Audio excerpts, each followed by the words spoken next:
नमस्कार। 3 अगस्त 2025 और आज हम भारतीय बाजार की हालिया हलचल पर थोड़ी गहराई से बात कर रहे हैं। हमारे पास कई तरह की जानकारी है। कंपनियों के तिमाही नतीजे हैं, बाजार के उतार चढ़ाव, पॉलिसी का असर और हाँ, कौन कंपनी में आ रहा है, कौन जा रहा है, वो सब भी। तो कोशिश ये है कि इन सब खबरों से ज़रूरी बातें निकालें और समझें कि आखिर चल क्या रहा है। तो शुरू करें? हाँ बिल्कुल। और इन अलग अलग खबरों को जब एक साथ देखते हैं ना, तो कुछ दिलचस्प पैटर्न दिखते हैं। कहीं मजबूती है तो कहीं थोड़ी चुनौतियां भी हैं। देखते हैं कि पूरी तस्वीर क्या उभरती है। चलिए, नतीजों से ही शुरू करते हैं। भारतीय एयरटेल के Q1 नतीजे आने वाले हैं। उम्मीदें तो काफ़ी हैं, कमाई और मुनाफे में अच्छी बढ़ोतरी की। हाँ, उम्मीदें तो हैं, पर देखिए आईसीआईसीआई कैपिटल ने होल्ड रेटिंग दी है।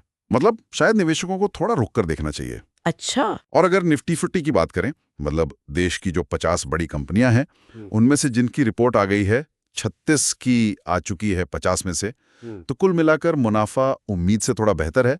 लेकिन बैंकिंग, आईटी और रोजमर्रा के सामान वाली कंपनियां, मतलब कंज्यूमर गुड्स, वहां थोड़ा दबाव सा दिख रहा है। बैंकों में क्या दिक्कत है? Loan quality? हाँ, वो भी। और मुनाफे के मार्जिन पर भी थोड़ी चिंता है। और आईटी की ग्रोथ थोड़ी थोड़ी धीमी है। लेकिन दूसरी तरफ कुछ अच्छी खबरें भी हैं, जैसे पीसी ज्वेलर। उनका मुनाफा तो जबरदस्त बढ़ा है और वो कह रहे हैं कि इस साल के अंत तक कर्ज मुक्त हो जाएंगे। हाँ, वो एक अच्छी खबर है। और पंजाब नेशनल बैंक का लक्ष्य भी देखिए, काफी बड़ा है। वित्त वर्ष 26 तक 30 लाख करोड़ का कारोबार। 30 लाख करोड़! ये कितना संभव लगता है अभी के माहौल में? देखिए, लक्ष्य तो वाकई बड़ा है। देखना होगा कि वो इसे कैसे हासिल करते हैं। वैसे नारायण हृदयालय और सिटी यूनियन बैंक, इनके नतीजे भी मजबूत आए हैं। हाँ, मैंने भी पढ़ा। सिटी यूनियन बैंक का तो तिमाही मुनाफा पहली बार 300 करोड़ के पार गया है। बिल्कुल। लेकिन हाँ, दूसरी तरफ सेंचुरी एनका और इंडिगो, इनके मुनाफों में गिरावट आई है। सेंचुरी एनका को वो मांग में कमी और चीनी आयात से मुश्किल हुई। और इंडिगो का मुनाफा उम्मीद से कम रहा। और आईटीसी की बात करें तो सिगरेट वाला बिजनेस तो ठीक चल रहा है, पर दूसरे सेगमेंट, खासकर वो कागज वाला, उतना अच्छा नहीं कर रहा। अभी देखिए, इस हफ्ते 128 और कंपनियों के नतीजे आने हैं, तो उनसे बाजार को शायद और दिशा मिले। अच्छा। और बाजार, इन नतीजों का क्या असर हुआ है वहां?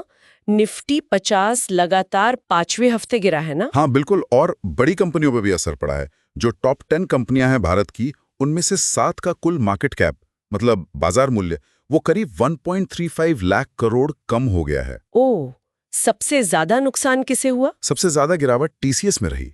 हालांकि एचयूएल, एचडीएफसी बैंक और रिलायंस इंडस्ट्रीज ये फायदे में रहे। अच्छा। और इसी बीच नेस्ले इंडिया ने पहली बार 1.1 बोनस शेयर का ऐलान किया है। ये तो निवेशकों के लिए अच्छी खबर है। हाँ, हर शेयर पर 1 शेयर मुफ्त। ये पहली बार है नेस्ले इंडिया के लिए। और हाँ, ब्रिटानिया, hyundai, सियाट जैसी कई कंपनियों ने डिविडेंड भी दिए हैं। और एक वो खबर भी थी मोतीलाल ओसवाल वाली। उन्होंने महिंद्रा एसयूवी खरीदी और कहा कि अब वो पूरी तरह देसी हो गए हैं। हाँ, वो मजेदार थी। शायद वोकल फॉर लोकल से जुड़ने की कोशिश। हाँ, लगता तो यही है। और ये देसी वाली बात सिर्फ कार तक ही नहीं है। कई कंपनियां भारत में ही बड़े प्लान बना रही हैं। जैसे डेकाथलॉन इंडिया को देखिए, 2030 तक 8,000 करोड़ रुपए की कमाई का लक्ष्य है और 90 से ज्यादा शहरों में स्टोर खोलने का प्लान। साथ ही ज्यादातर सामान भारत में ही बनाने पर जोर है, करीब 90%। और कल्याण ज्वेलर्स भी, वो फ्रेंचाइजी मॉडल के जरिए, मतलब दूसरों को अपना नाम देके स्टोर खुलवा रहे हैं। 170 नए स्टोर खोलने की सोच रहे हैं। हाँ, छोटे बड़े सब तरह के शहरों में, टियर 1 से लेकर 4th तक, और विदेश में भी। और साथ में 300 करोड़ का कर्ज भी कम करने का इरादा है। और इंडियन होटल्स IHCL भी नॉर्थ ईस्ट में विस्तार कर रही है ना? 6 नए होटल। जी हाँ। तो एक तरफ ये घरेलू विस्तार चल रहा है, लेकिन हाँ, कुछ बाहरी चुनौतियां भी हैं। जैसे अमेरिका कपड़ों पर 25% टैरिफ लगाने की सोच रहा है। ओ, 25%? ये तो काफी ज्यादा है। हाँ, और कपड़ा मंत्रालय इस पर इंडस्ट्री के लोगों से बात कर रहा है, क्योंकि इससे भारत के लगभग आधे टेक्सटाइल एक्सपोर्ट पर असर पड़ सकता है जो अमेरिका जाता है। ये तो बड़ी चिंता की बात है। और सप्लाई चेन की भी कुछ दिक्कतें हैं शायद, महिंद्रा एंड महिंद्रा वाली खबर। हाँ, वो रेयर अर्थ मैग्नेट की कमी महसूस कर रहे हैं। ये खासकर ईवी गाड़ियों के लिए जरूरी होते हैं। चीन से आने वाले इन मैग्नेट्स पर पाबंदी लगी है, तो M&M अब दूसरे देशों से इन्हें मंगाने और इंजीनियरिंग के नए तरीके खोजने पर काम कर रहा है।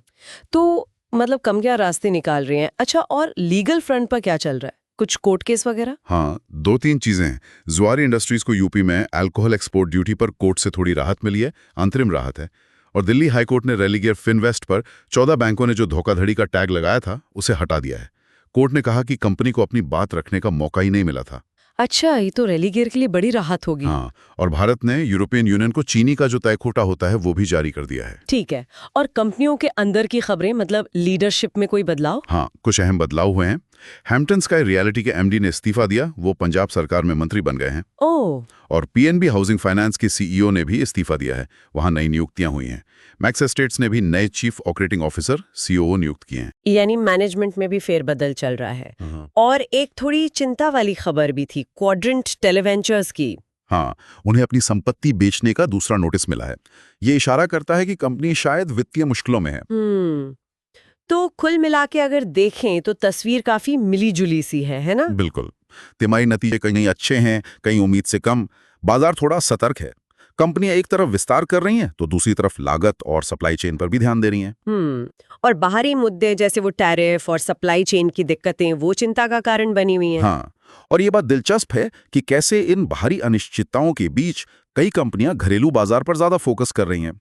चाहे वो मोतीलाल ओसवाल का देसी एसयूवी लेना हो या डेकाथलॉन और कल्याण का भारत में विस्तार प्लान हो। हाँ, और एम&एम का नए सप्लाई सोर्स ढूंढना भी इसी तरफ इशारा करता है। सही कह रहे हैं, बिल्कुल। ये वोकल फॉर लोकल और घरेलू विस्तार पर जोर देना शायद ये वैश्विक जोखिमों से बचने का एक तरीका भी है कंपनियों के लिए।